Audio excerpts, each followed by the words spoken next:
মাশাল্লাহ, আমার কি রাজকীয় কপাল। মানুষ যায় খালার বাসায় ভাগ্নিরা নাইয়ের করতে, ঘুরতে, বেড়াতে। এখন উল্টা আমি আসছি আমার ভাগ্নির বাসায় ঘুরতে। কি ভাগ্নি এখন এসে সকালের ব্রেকফাস্ট করছি। সকাল ভোরে আসছি, ভোরে এক দফা খেয়ে একটা ঘুম দিয়ে উঠছি।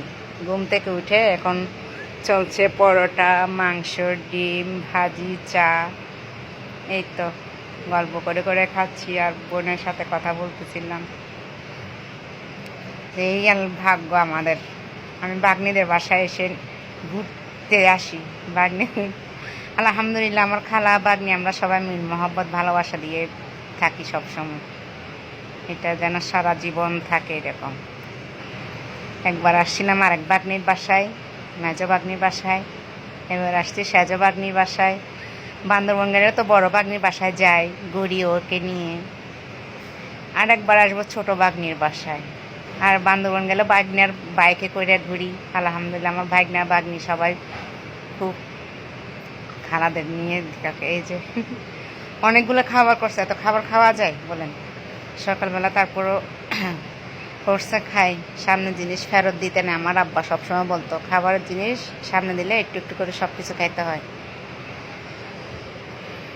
এই একটু ভালো লাগলো। কিন্তু চিটাঙে বৃষ্টি, গতকালকে বৃষ্টি ছিল ঢাকায়, বৃষ্টি থামছে, বের হয়েছি, এখন দেখি চিটাঙে বৃষ্টি।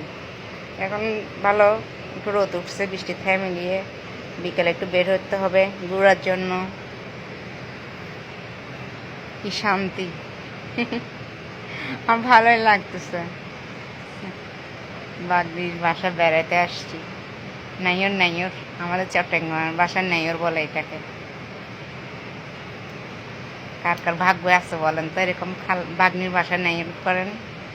আমি তো আলহামদুলিল্লাহ মেয়ে, ছেলে মেয়ে নিয়ে আসছি বাগনির বাসায়। কয়দিন, 2 দিন থাকবো, আবার যাবো আর এক ভাগ্নির বাসায়, তারপর যাব বোনের বাসায়, তারপর যাব বাপের বাড়ি, তারপর যাব আর এক বোনের বাসায়, ওখান থেকে যাবো আর এক বোনের বাসায়। ঘুরো ফিরো, খাও, মাস্ত করাও, ফুর্তি করো, যে কদিন থাকো। আসছি তো মেয়েকে নিয়ে ঘুরতে।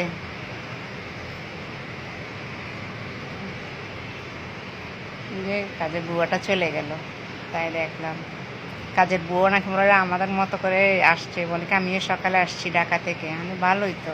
দেখেন, ঢাকা শহরের বুয়া আসলে রেস্টের জন্য কাজেই আসে না। আর কি সুন্দর চিটাঙে ঢাকা থেকে এসে কাজে চলে আসছে। কতগুলো পরোটা বানাইছে আল্লাহ, ডিম, মাংস। আমি বলছি কি মাংসগুলো খুবই মজা হয়েছে, এত মজা হয়েছে, মশলাটা সবচেয়ে বেস্ট ছিল। ঠিক আছে, সবাই ভালো থাকবেন, সুস্থ থাকবেন। আল্লাহ হাফেজ, আসসালামু আলাইকুম।